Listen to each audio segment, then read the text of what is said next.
another. Let's continue to another skill we need to learn in this computer basics. So we are having advantages and disadvantages of different of different types of computer storage. So in this case here, you are going to explain to me, or you are going to comment to me below there in the comment section and tell me about those examples, those advantages and disadvantages of different types of computers, of different types of computer storage. So that is this one, the hard drives.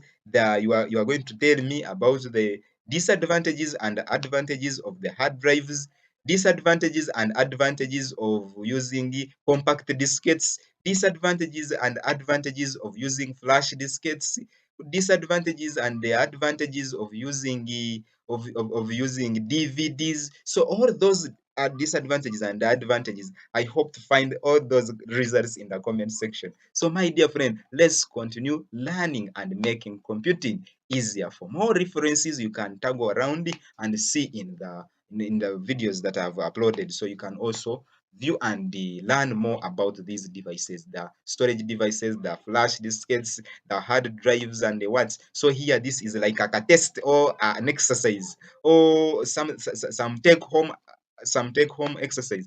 Go and research about what are the advantages and disadvantages of different types of computer storage. Remember, I'm still your friend Ahebwa Martin here, making computing easier at Palm Hopes Foundation LIT School.